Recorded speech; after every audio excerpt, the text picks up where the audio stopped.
ចា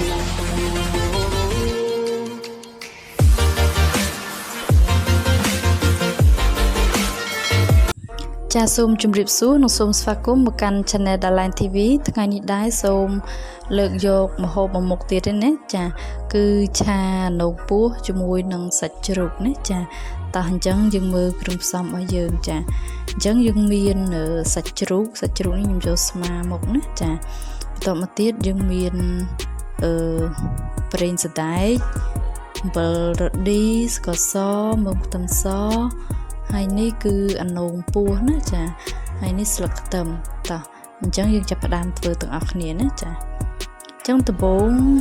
យើងយកអានងមកកោសអញ្ចឹងណាយើងមិនបាច់ចាំចិត្តសបកអីព្រោះវាទូចអញ្ចឹងចិត្តទៅអស់សាច់អញ្ចឹងយើងយកវាមកកោសអញ្ចឹងមកហើយយើងយកលាងឲ្យស្អាតណាចា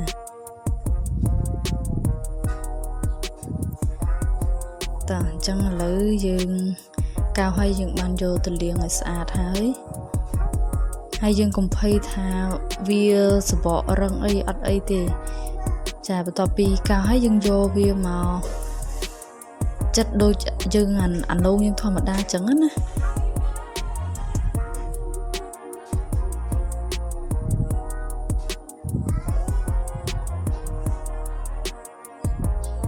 យើង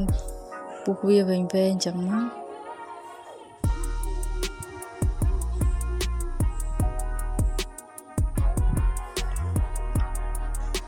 ចាអញ្ចឹងអានងយើងចិត្តហើយអញ្ចឹងយើងទៅហាន់សាច់ម្ដងណាចាអញ្ចឹងសាច់យើងហាន់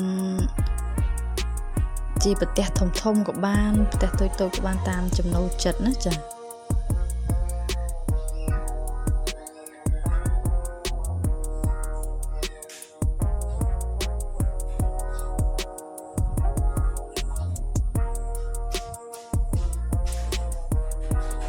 អញ្ចឹងបន្តមកទៀតយើង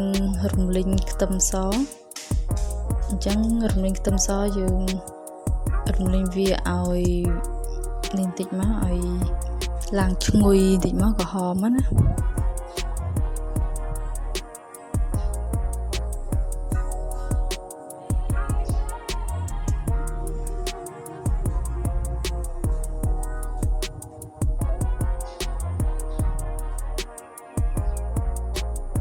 ទៅពីខ្ទឹមយើងរៀងក្រហមតិចយើងចាក់សាច់ចូលហើយលីងជាមួយគ្នាតមកនេះខ្ញុំដាក់អំបិលរ៉ឌីមួយស្លាបព្រាបាយស្ករសកន្លះស្លាបព្រាបាយ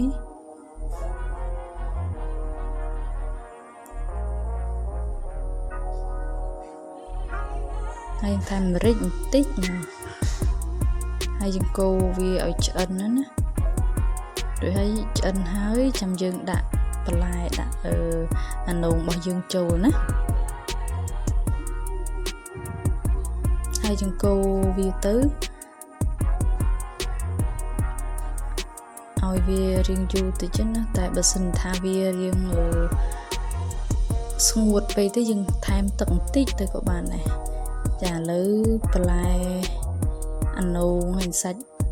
ចូលគ្នាល្អហើយក៏ឆ្អិនដែរហើយណាចាអញ្ចឹងសូមអរគុណសម្រាប់ការចូលទស្សនាបើសិនជាបងប្អូនចូលចិត្តវីដេអូនេះសូមជួយចុច like និងជួយចុច subscribe ដើម្បីទទួលបានវីដេអូថ្មីៗណាចាជួបគ្នានៅវីដេអូក្រោយ